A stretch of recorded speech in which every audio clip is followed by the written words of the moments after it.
এই গ্রীষ্মের দুপুরে কিছু খেতে ভালো লাগছে না, মুখে অরুচি? তাহলে কি করবেন ভাবছেন? আর কিছু ভাবার দরকার নেই, সোজা এই রেসিপি বানিয়ে ফেলুন।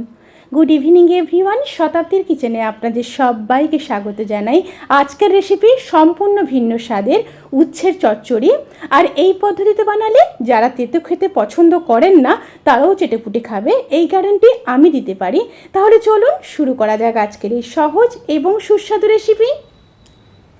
এই রেসিপিটি বানানোর জন্য এখানে 4 রকমের সবজি লাগবে। নিয়েছি আলু, বেগুন, কুমড়ো আর উচ্ছে। প্রত্যেকটা সবজির পরিমাণ কিন্তু একই থাকবে। এখানে সমস্ত সবজি 100 গ্রাম করে নিয়েছি। এবার চলুন রান্নাটি শুরু করা যাক। এবার কড়াইতে সর্ষের তেল দিয়ে দেব। তেলটা গরম হয়ে গেছে, এবার 6-7টা বড়ি ভেজে নেব। বড়িগুলো ভাজা হয়ে গেছে, এবার বড়িগুলো তুলে নেব।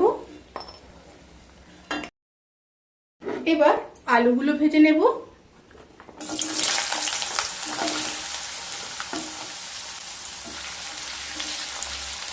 আলুগুলো ভেজে নিয়ে তারপর ফিরে আসছি।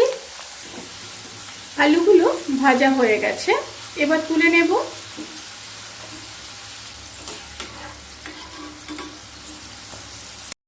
এবার কুমড়োগুলো ভেজে নেব।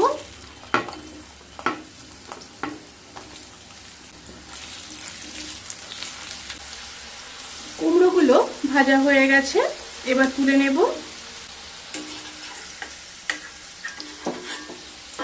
এবার উচ্ছেগুলোকে ভেজে নেব।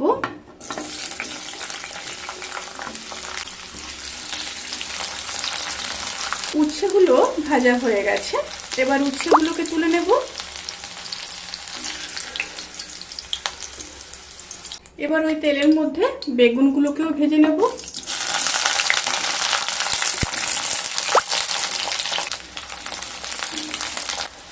বেগুনগুলো ভাজা হয়ে গেছে, এবার তুলে নেব। কড়াইতে তেলের পরিমাণ একটু বেশি আছে, আমি একটু কমিয়ে নেব। এবার ওই তেলের মধ্যে একটা শুকনো লঙ্কা, 1/2 চামচ কালো জিরে দিয়ে একটু নেড়ে নেব। তেল থেকে যখন সুন্দর একটা স্মেল আসতে শুরু করবে, সেই সময় ভেজে রাখা সবজিগুলো দিয়ে দেব। সবজিগুলো দিয়ে একটু নেড়ে নেব। সবজির মধ্যে দিয়ে দেব পরিমাণ মতো লবণ, 1/2 চামচ হলুদ গুঁড়ো দিয়ে আবারও মিশিয়ে নেব। মিশিয়ে নিয়ে লো টু মিডিয়াম স্টিমে 3 থেকে 4 মিনিট হতে দেব। তার মাঝখানে একটা মশলা রেডি করে নেব। তার জন্য নিয়েছি কালো সর্ষে 2 চামচ আর পোস্ত 2 চামচ আর 2টো কাঁচা লঙ্কা।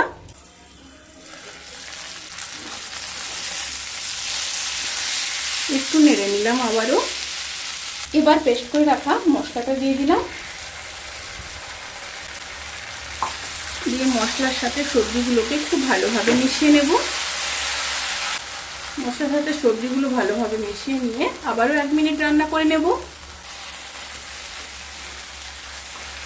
এবার মশলা ধোয়া জলটা দিয়ে দেব, দিয়ে খুব ভালোভাবে মিশিয়ে নেব। এবার ওপর থেকে বড়িগুলো দিয়ে দেব। এইভাবে হাত দিয়ে গুঁড়ো করে নেব বড়িগুলোকে, দিয়ে একটু মিশিয়ে নেব আবারও।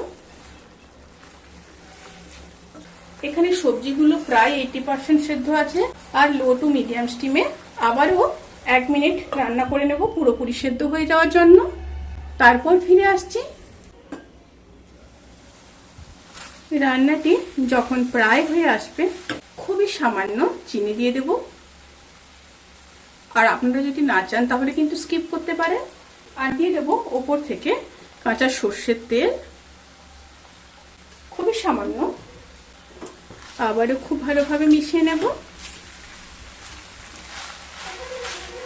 খুব ভালোভাবে মিশিয়ে নিয়েছি। এবার গ্যাসের ফ্লেমটাকে অফ করে দেব। অফ করে 5 থেকে 7 মিনিট স্ট্যান্ডিং টাইমে রেখে তারপর সার্ভ করব। রেসিপিটি কেমন লাগলো প্লিজ কমেন্ট করে জানাতে কিন্তু ভুলবেন না। যদি ভালো লেগে থাকে তাহলে সাবস্ক্রাইব করে পাশে থাকা বেল আইকন প্রেস করে নোটিফিকেশান অল করে রাখবেন। তাতে করে আমি যত রেসিপি দেব সমস্ত লিঙ্ক আপনাদের কাছে পৌঁছে যাবে। আপনারা সবাই ভালো থাকবেন, সুস্থ থাকবেন, সাবধানে থাকবেন। আজকের মতো এই পর্যন্ত, পরের ভিডিওর জন্য অপেক্ষা করুন। টাটা।